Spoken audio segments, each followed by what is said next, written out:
Welcome back to my kitchen. I hope you're having a wonderful holiday season and a nice break in between Christmas and New Year's if you can take some time off. Check out my short videos this week because I'm talking about wrapping up the current year, planning, evaluating, and setting goals for the future and an action plan to achieve those. And we'll be working on those in the longer videos here as we go. In the meantime, I would ask that you subscribe to the channel, send in your thoughts, your comments, share this with your friends, send me in some pictures of anything that you've tested out and tried.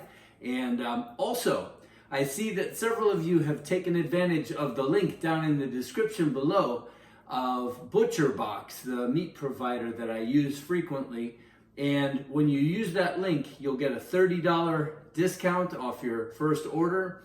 And if you set it up on a regular delivery, then you get a free product like ground beef, or in the past they've given out bacon. So do that. And let me shout out Rudy, who was the most recent person to join the ButcherBox family. So enjoy your meat, Rudy. And today, if you've run out of your turkey that we made and the ribs, it's time for more meat. So we are going to be making a chuck roast, and super easy. Bang, bang, boom. You fix it up a little bit and you leave it alone for a couple hours, and it's just absolutely wonderful. And I happen to have some mashed potatoes, so that is what I will accompany it with, and it'll be great. So let's jump right in and see what we're going to need. Okay, so we are going to be making a ButcherBox grass-fed boneless chuck roast, and it is 36 ounces, which is 2 1/4 pounds, and it is just wonderful. And so you'll see it in a second as we dress it up. We're going to use a soup, which is actually a bone broth.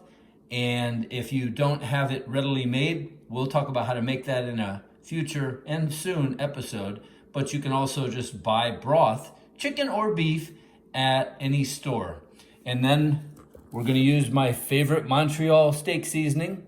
And we're going to use avocado oil. And we'll need a couple forks to be flipping this around, and we'll need a baking dish, and this one is 9 by 14 baking dish. Doesn't have to be very high, but it does have to have a little bit of height for the juice that we're going to put in and that'll come out from the beef. So real simple process. We are going to sear the beef, spice it first, sear it, and I have put 2 tablespoons of avocado oil in a cast iron skillet on the stove. So let's put some spice on the beef.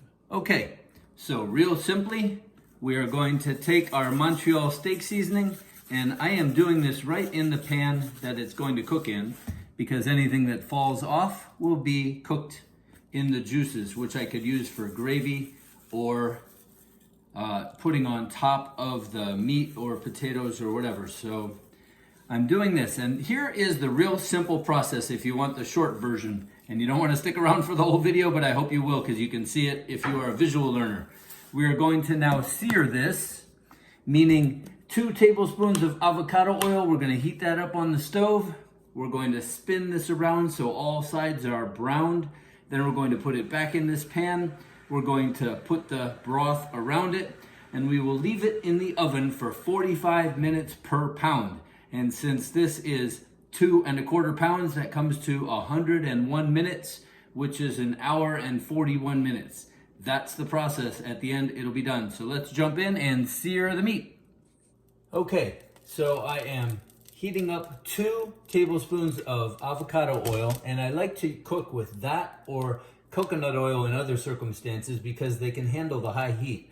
Olive oil doesn't, and I do not use canola, vegetable oil, corn oil, safflower oil, none of that. I try to stick with basic natural oils. Okay, so I'm preheating the oven to 350, and this is a cast iron pan, and I highly recommend finding one. I got this at Aldi for 10 bucks.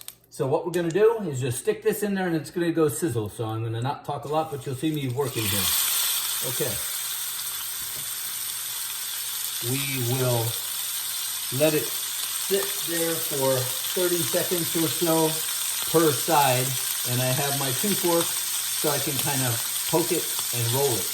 Meanwhile, I had started the oven on broil to feed it into preheating, and now I will put it on bake at 350, and it is ready for the meat once we get this part done. All right, so that's long enough there, and I kind of hold it up and hit the side.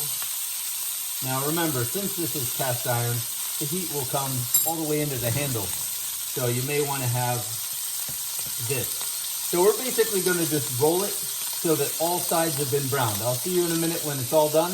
Okay, so we have seared all sides, and now we are going to just take our 2 forks and we'll put it here. Sometimes there's a little pink that's not on a seared side. This is not in fact hot. So I'll just take the leftover oil and dump it on the meat, and that helps to seal the whole thing, and I want that into the pan anyway. Okay, so now we're done with that. We're going to grab our broth and simply put it around the outside of the piece of meat. And a lot of times we might roast carrots or potatoes, but we're not going to do that today. And now we are going to put this directly in the oven at 350. Alrighty, so we put it in the oven at 350, and we did not cover it. We put it on the center rack, and that's it. It's got the broth around it, so it's gonna just sit there for 1 hour and 41 minutes. And I've just started that, so we are ready to go. See you then. All right, so our time is up, and we are going to take that beautiful roast out of the oven. Very carefully, because the pan is hot. Here we are, and we're just gonna let it sit there for 10 minutes and let the juices settle down. See you in 10 minutes. Okay, our 10 minutes have passed, and now we are gonna just cut it into pieces, and everybody can take theirs. I like to leave it in the juice. It's a very juicy cut anyway, so I'll cut it in a bunch of pieces, serve it along with potatoes or whatever you like, of course, and then I will use some of the juice along with my potatoes, kind of like a gravy, and maybe drizzle some on the meat. And that, my friends, is how you make a chuck roast in the oven. Simple. So I thank you very much for joining me on today's episode. Again, please like, share, subscribe, and we will see you next time. Enjoy.